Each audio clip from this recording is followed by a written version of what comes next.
로마서 12장은 구원받은 사람들의 새로운 삶에 관한 이야기입니다. 그래서 1절부터 13절까지는 교회 안에서 어떻게 살 것인지, 그리고 오늘 읽었던 말씀은 14절부터 21절의 말씀은 교회 밖에서 일상생활의 삶에서 어떻게 살 것인지를 가르쳐주는 그런 말씀입니다.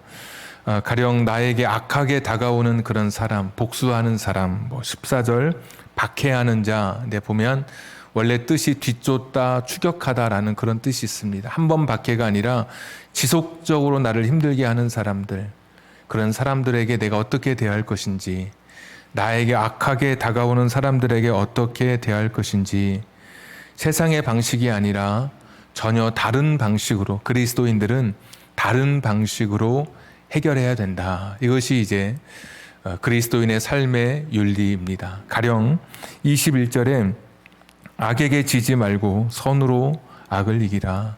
보통 악을 이기기 위해서 악으로 우리가 같이 대응하기 쉬운데 선으로 악을 이겨라, 이렇게 말씀해 주시죠. 그러니까 그리스도인들은 세상 사람들의 삶과 사고방식, 대응하는 그런 모든 면에서 달라야 한다. 이것이 오늘 로마서 읽었던 본문의 주 내용이라고 말할 수 있습니다. 선으로 악을 이기라. 여러분 그런 경험 있으십니까? 똑같이 이 세상의 방법이 아닌 다른 방법으로 한번 살아본 적이 있으십니까? 어떤 한 가정이 큰 사기를 당했습니다. 너무 큰 사기를 당해서 그 가정의 모든 기반이 다 송두리째 다 흔들리게 되었습니다. 그리고 그것 때문에 누군가는 가족의 구성원, 누군가는 세상을 떠나기도 하고 너무나 슬프고 가슴 아픈 일이 있었습니다. 그래서 어떤 가족들은 그 사기범을 향해서 날마다 증오하고 미워하고 저주하는, 우리가 일반적인 그런 감정으로 그렇게 늘 사기범을 향해서 그 아픈 마음을 가지고 있었습니다. 그런가 하면 그 가족 중에 한 사람은 그 사기범을 위해서 뜻밖에도 기도하는 사람이 있었습니다. 그의 기도의 내용은 그것입니다. 하나님, 그 사기범을 축복해 주십시오. 그 사기범이 잘 되게 해 주십시오. 그 사기범이 성공하게 해 주십시오. 그래서 우리 가정 이렇게 피눈물 나는데 그 너무 큰 성공을 이루어서 우리 가정에게 끼쳤던 그 손해, 그 피해를 훗날에라도 갚을 수 있을 만큼 더 큰 성공을 주십시오. 그렇게 기도하는 한 사람을 만나 봤습니다.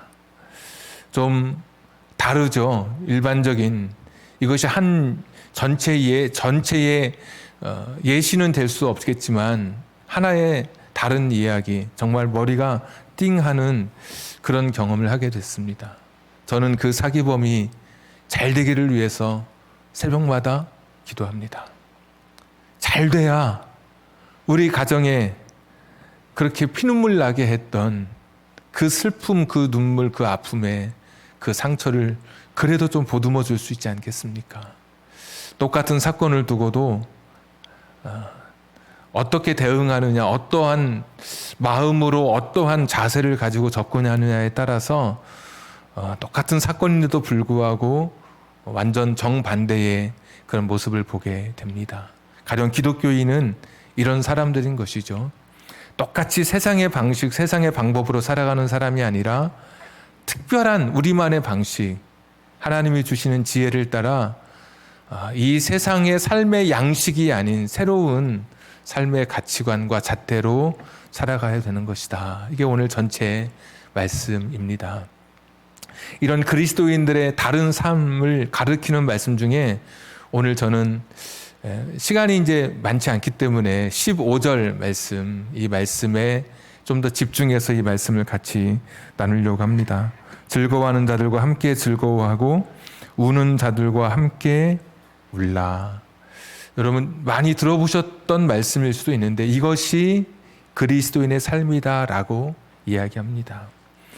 웃고 있는 사람들과 함께 웃고 우는 사람들 속에 가서 같이 울어주는 것이 변화된, 구원받은, 로마서 8장 같은데 치열한 그러한 성화의 과정을 거쳐서 구원받은 사람들의 삶에 일어나야 할 삶의 모습이 바로 함께 웃고 함께 우는 것이다.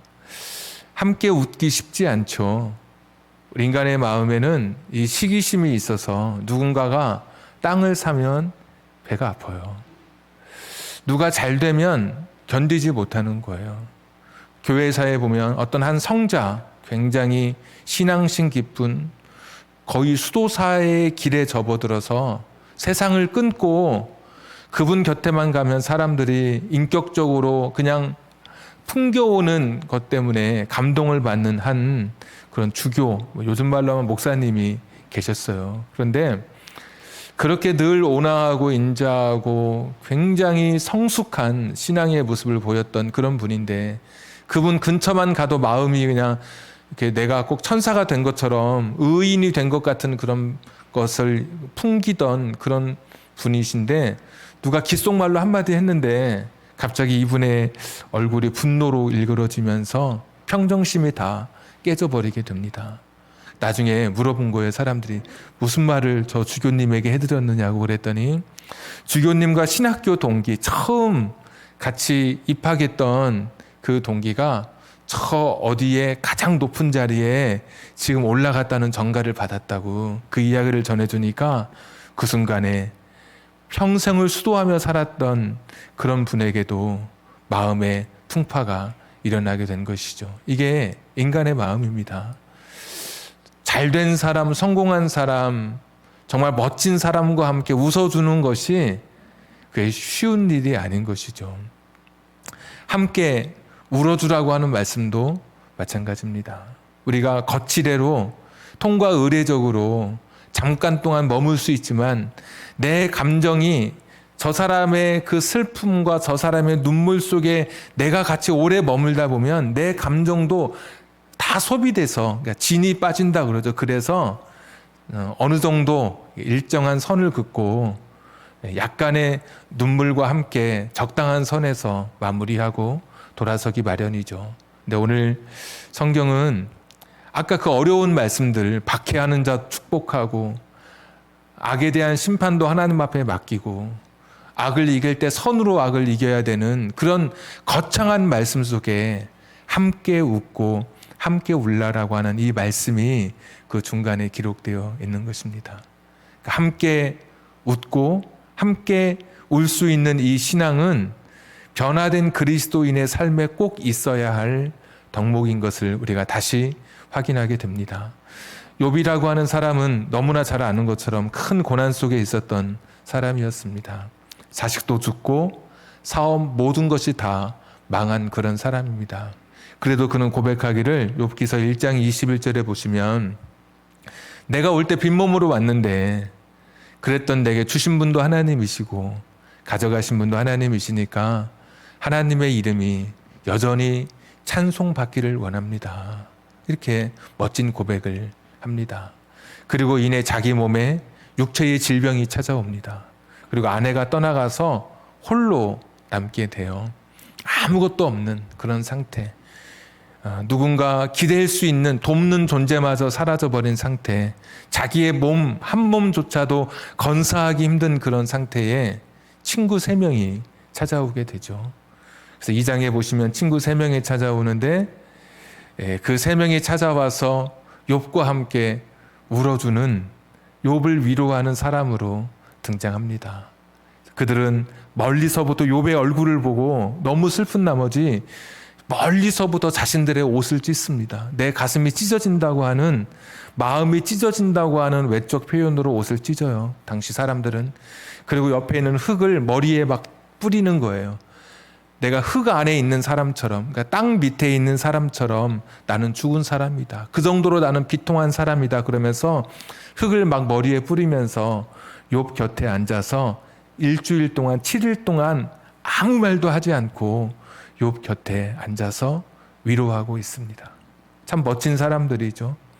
내가 어려운 일 당했을 때, 내가 정말 눈물 나는 일 있을 때 누군가 내 곁에 와서 자기 옷을 찢고 머리에 흙을 뿌려가면서 일주일 동안 내 곁에 머물러 있다고 하는 것이 얼마나 큰 힘이 되고 위로가 됐을까요?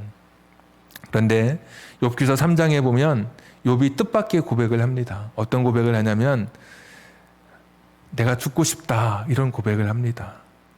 1장이 너무 선명하게 각인돼서 주신 자도 여호와시요 취하신 자도 여호와시니 이런 말씀에 각인돼서 욥은 고통을 별로 느끼지 못하고 욥은 그렇게 오래 슬퍼하지 않았다고 생각하는데 그렇지 않습니다. 욥은 3장에서 내가 죽었으면 좋겠다 그런 이야기를 해요. 세 가지를 이야기하는데 하나는 내가 왜 태어났을까 그렇게 이야기하는 거예요. 내가 이 땅에 태어나지 않았으면 이런 슬픔을 겪지 않았을 텐데 여러분 얼마나 슬펐으면 그랬겠습니까? 두 번째 말하기를 내가 태어났더라도 태어나다가 죽는 아이들도 있잖아요. 사산한다고 태어나면서 내가 그때 사생아가 될 수도 있었는데 그냥 죽을 수도 있었는데 내가 어떻게 그때 왜 살아남았을까? 자, 그것도 안 되니까 내일이 오지 않았으면 좋겠다. 그냥 오늘 밤이 마지막이었으면 좋겠다. 죽음이 찾아왔으면 좋겠다. 너무 힘드니까 그냥 여기서 내 인생이 끝났으면 좋겠다. 그런 눈물의 이야기를 하는 거예요. 여러분 믿음이 좋다 그래서 믿음이 좋은 만큼 슬픔이 확 줄어드는 게 아니에요. 견뎌내는 것이지. 믿음과 상관없이 슬픔은 그대로 있는 거예요. 사람 속에. 욥도 믿음 좋았고 하나님을 의지했지만 그 안에 있는 슬픔은 어찌할 수 없는 거예요. 네, 4장에 보시면 엘리바스라고 하는 위로자가 일주일 동안 기다렸던 위로자가 욥을 향해서 막 뭐라고 해요. 뭐라고 하냐면 그만 울어라 이러는 거예요. 이제 그만 일상생활로 돌아와라. 그만 슬퍼해. 그 정도면 됐다. 그 정도 했으면 됐으니까 이제 그만 울고 와라. 자, 그만큼이면 됐다. 아직까지도 욥은 사람들의 위로로 만족하지 못하는 상태, 사람들의 위로를 거절하고 있는 상태, 아직까지 마음의 준비가 안 됐어요. 근데 자꾸 옆에서 이제 그만하라고, 이제 새로운 마음 가지라고 그러고 자꾸 그러는데 욥은 견딜 수가 없는 거예요. 그러면서 욥이 말하기를 당신들이 내 마음을 저울에 달아보았다면 저 바다의 모래만큼이나 내 마음이 무거울 거다. 막 그런 이야기를 욥이 이야기를 해요. 우리가 누군가를 위로하고 누군가와 함께 올 때 정말 조심해야 될 부분들이 여기인 것이죠. 우리가 신적인 동정심과 국률함을 가지고 누군가의 곁에 서서 같이 울어줄 때 나도 모르게 내가 정한 시간에 내가 정한 방법으로 그 사람을 위로하려고 많이 하죠. 자, 이제 그만 됐어. 그런데 철저하게 누군가와 함께 울어주려면 그 지금 현재 아픔을 겪고 있는 그 사람의 입장에 서서 그 사람의 자리에 서서 울어주고 위로해 줘야 하는 것이죠.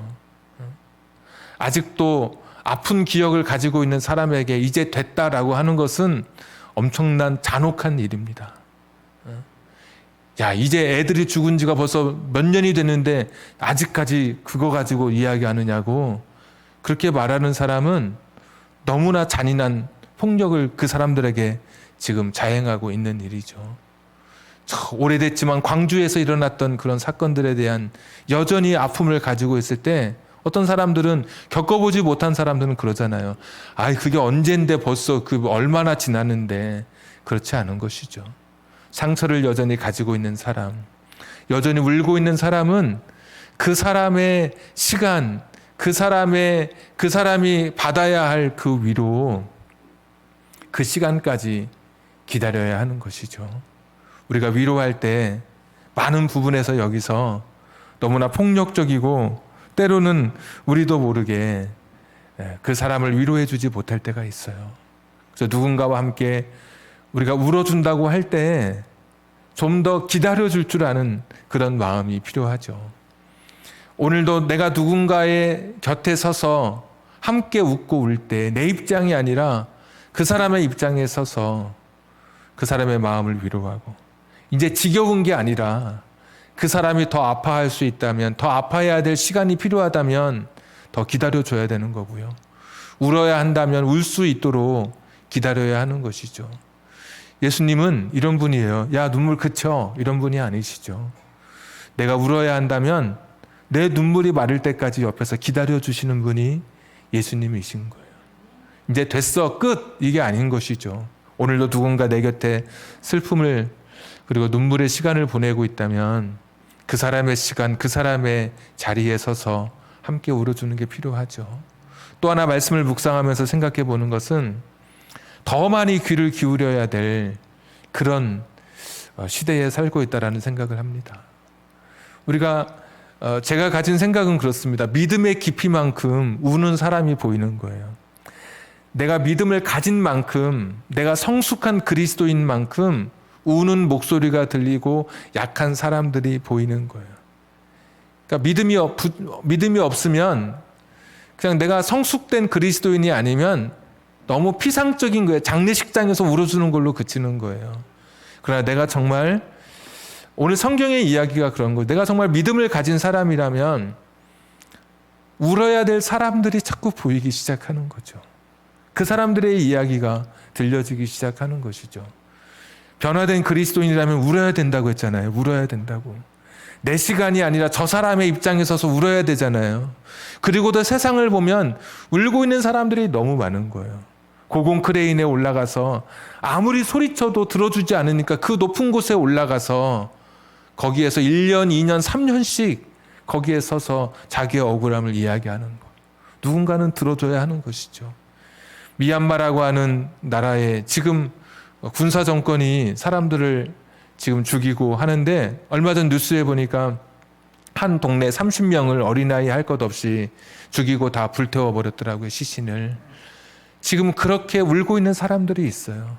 우리나라는 백신 3차를 맞고 있지만 또 치료제가 들어와서 그 치료제가 이제 곧 사람들을 치료할 것으로 우리가 그렇게 기대하고 있지만 빈민 국가는 나라가 경제력이 없는 그런 국가는 치료약 100만 원씩 되는 치료약을 살 수가 없어요. 백신의 불균형 때문에 그들은 맞고 싶어도 백신을 맞지 못하고 있죠.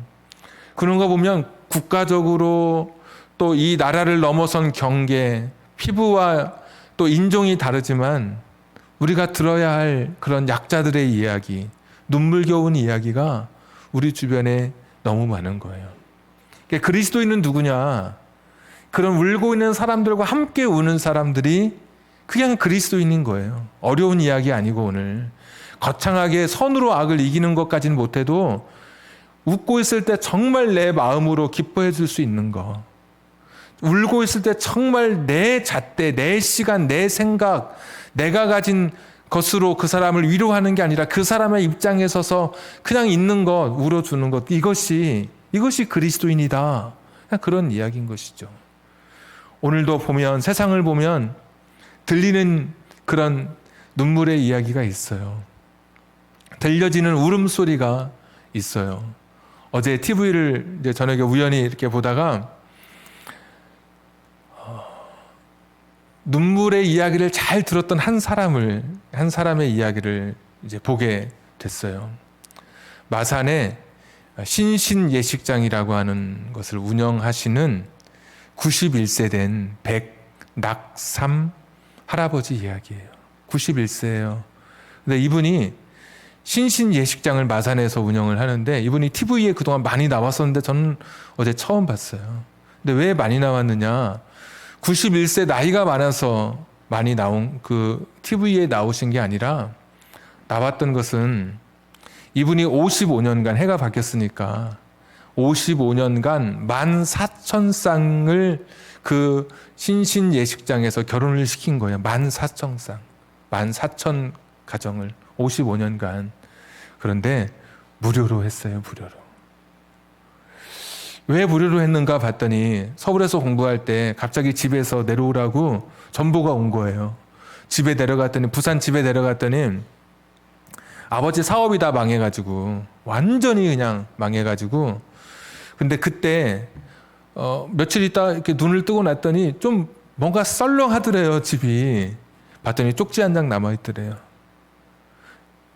아버지도 그러니까 부모 형제 다 뿔뿔이 흩어지면서 쪽지 하나 남기고 갔는데 네 살 길은 네가 찾아라 이거예요. 그 쪽지 하나. 너무 가난하고 너무 힘들었고 결혼했는데도 데려올 수가 없었대요. 너무 가난해서. 결혼식도 제대로 하지도 못했고. 그래서 그때 생각한 것이 내가 어떻게 이렇게 가난한 사람들, 나처럼 힘들었던 사람들을 도울 수 있을까? 그래서 기술이 사진 찍는 기술 배워가지고 길거리 사진사라 그러잖아요. 한 장 찍을 때 20원씩 받아가지고 이것을 정말 발이 부르트도록 해가지고 124만 원을 모아서 그 당시에 1967년에 2층짜리 건물을 하나 조그만 걸 산 거예요. 124만 원 모아서 67년에. 그래가지고 그때부터 나는 사진 찍으니까 사진값만 받고 예식장 내가 무료로 사람들한테 내가 다 해줘야겠다. 지금까지 55년이 되도록 14,000쌍의 사람들을 이렇게 무료로 결혼식을 해 주었더라고요. 이런 사람들이야말로 오늘 읽었던 로마서 12장 15절에 어울리는 그런 분들이죠. 정말 울고 있는 사람들과 함께 울었던 그런 분인 거죠. 그들의 목소리가 들렸던 그런 사람인 것이죠. 이것이 성경이 말하는 그리스도인인 거예요. 교회 안에서만 멋진 목소리로 대단한 그런 것으로 교회 안에서 뭐를 드러내는 존재가 아니라 그냥 세상에서 그냥 웃고 그냥 우는 거예요. 복잡하지도 않고 그냥 웃고 우는 거. 내 마음을 다해서 진심을 다해서 웃고 울어주는 거예요. 보이면 약자가 보이면 그곳에서 같이 기대어 주는 것. 어떤 분은 그렇게 이야기하더라고요. 목사님, 그러기에는 제가 너무 많은 상처가 있습니다. 내가 누군가를 치료하고 누군가에게 힘이 되기에는 제가 너무 많은 저는 고통을 겪었습니다. 헨리 라우엔이라고 하는 분은 상처 입은 치유자라는 책을 썼어요. 거기 보면 상처가 있기 때문에 그 똑같은 상처를 입은 사람의 마음을 누구보다도 잘 아는 거예요. 동병상련이라고 그러잖아요. 누구보다도 그러니까 상처가 많으면 많을수록 그 상처를 하나님께서 치유의 원천으로 삼으시는 거예요.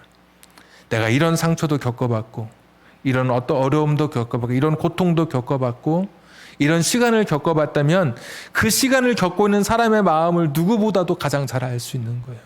그러니까 내가 상처가 있다면 그 상처 때문에 내가 오히려 그 사람 곁에 더 함께 가서 울어줄 수 있는 거예요. 오늘 성경은 단순해요. 무슨 답을 주라고 하지 않아요. 원래 가장 좋은 상담가는 답을 가지고 있는 상담가가 아니라 귀를 열어서 들어줄 수 있는 사람이 가장 좋은 상담가라 그래요. 그리고 마음을 열어서 울어줄 수 있는 사람이 가장 좋은 상담가라 그래요. 막 이 사람 울면서 말하는데 같이 울면서 그 이야기를 들어주면 굉장히 이미 상담의 많은 부분이 해소가 되는 것이죠. 오늘 성경도 복잡하게 이야기하지 않아요. 그냥 울어주는 거예요. 울어주는 거. 내가 상처 입었다면 그 상처의 마음을 누구보다도 잘 아니까 지금 고통을 겪고 있는 사람 곁에서 그냥 울어주는 거예요. 답은 내가 갖고 있는 게 아니에요. 여기 무슨 답이 있다고 말씀하지 않으셔요. 답은 하나님이 갖고 계시죠. 사람의 위로가 아니라 나는 단지 울어주면서 속으로 기도할 뿐이에요. 인생의 답이 되시는 하나님이 오셔서 저 사람을 위로해 주시고 저 사람의 길을 열어주시기를 나는 단지 기도할 뿐이고 우린 그냥 곁에서 울어주는 거예요.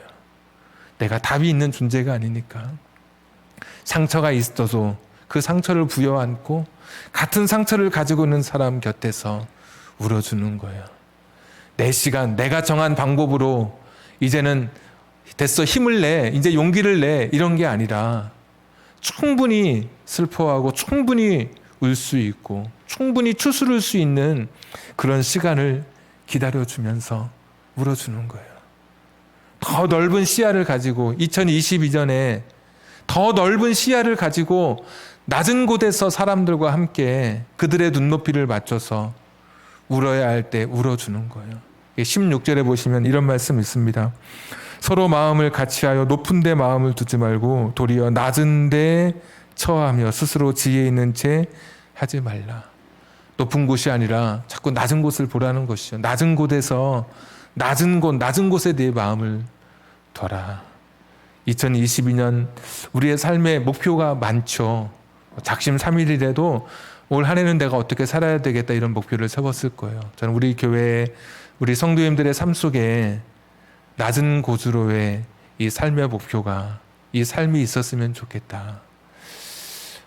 그럴 때 우리가 낮은 곳에서 울어줄 때 비로소 우리가 말하는 예수님에 대해서 우리가 말하는 복음에 대해서 세상이 관심을 갖기 시작하는 거예요. 내가 비로소 낮은 곳에 있을 때 세상이 그때서야 하나님이 어떤 분이신지 알고 싶어 하는 거예요. 코로나로 어려운 때잖아요, 지금. 더더욱 우리 그리스도인들이 낮아야 할 이유가 더 분명해졌어요. 낮은 곳에서 함께 울 때, 함께 웃을 때 비로소 거기에 복음의 아름다운 열매가 피어나게 될 것입니다. 2022년 말씀 그대로 함께 웃고 함께 울어줄 수 있는, 그래서 정말 달라진 그리스도인, 거창하진 않지만 내 2022년의 목표는 누가 좋은 일 있으면 내가 정말 기뻐해 줘야 되겠다. 누가 슬픈 일이 있으면 내가 정말 내 진심으로 내 마음으로 그 사람의 눈물이 마를 때까지 내가 옆에서 기다려줘야 되겠다. 함께해야 되겠다.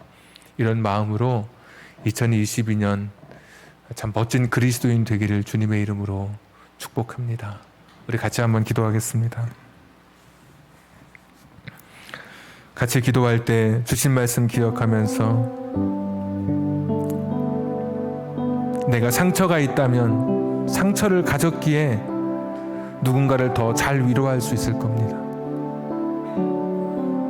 그냥 옆에 있는 것만으로, 그것만으로, 울어주는 것만으로 그것이 그리스도인이라고 이야기합니다. 잘 웃고 잘 우는 사람, 이것이 그리스도인입니다. 변화된 그리스도인, 성숙한 그리스도인입니다. 내 마음에 정말 진정으로 웃어줄 수 있고 진정으로 함께 울어줄 수 있는, 낮은 곳에 내 시선이 집중되어 약자의 이야기 들을 수 있는 우리들 되기를 소원하면서 같이 한번 이 시간에 한 1, 2분만 같이 기도하겠습니다. 다 같이 기도합니다. 전능하시고 자비로우신 아버지 하나님, 낮아진 삶으로 영광을 돌리게 해 주시옵소서. 하나님, 낮아진 삶으로 내 삶의 자리에서 낮아진 삶으로 주님 앞에 서게 해 주시옵소서. 여호와 자비로우신 아버지 하나님, 너무 높고 너무 세상의 것들만 바라봤습니다. 함께 웃고 함께 울 수 있는 우리들 되게 해 주시옵소서. 마음껏 웃게 해 주시옵소서. 그리고 정말 내 마음을 다해서 내 진심을 다해서 울어줄 수 있는 우리들 되게 해 주시옵소서. 이것이 그리스도인이라고 하셨사오니 내 마음속에 웃음과 눈물에 참 일들이 일어나게 해 주시옵소서. 전능하신 아버지 하나님, 누군가의 곁에 서 있을 수 있는 사람, 필요할 때 누군가 옆에 있을 수 있는 우리들 되게 해 주시옵소서. 주님 긍휼히 여겨 주시옵소서. 이곳에 모인 우리 주의 은총 받은 자녀라. 주께서 이 자리에 함께 계심을 아노라. 언제나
전능하신 하나님,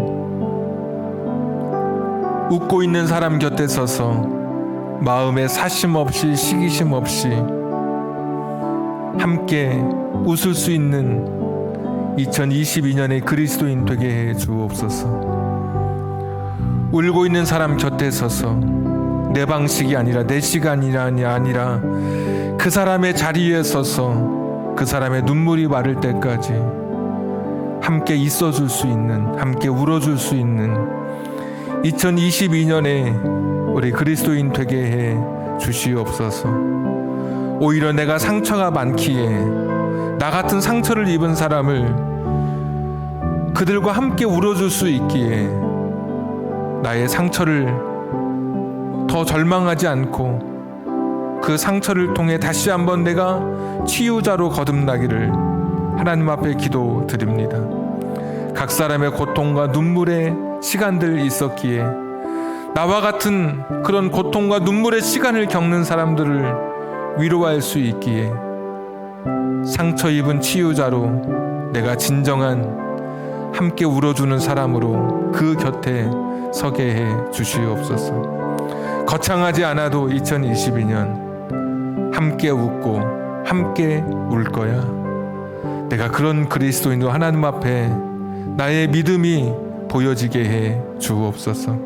오늘도 귀한 예물 드렸습니다. 하나님의 시간에 하나님의 방법으로 풍성하게 채워 주옵소서. 이제는 우리 구주 예수 그리스도의 은혜와 하나님 아버지의 극진하신 사랑하심과 성령님 감동 감화 내주 충만하심이 세상 속에 웃는 사람들과 우는 사람들과 함께 그 곁에 있기를 소원하고 결단하는 우리 사랑하는 성도님들 머리 위에 저들의 가정과 직장과 사업장과 환경과 인생의 꿈 위에 지금부터 영원까지 함께 하시기를 간절히 축원하옵나이다. 아멘.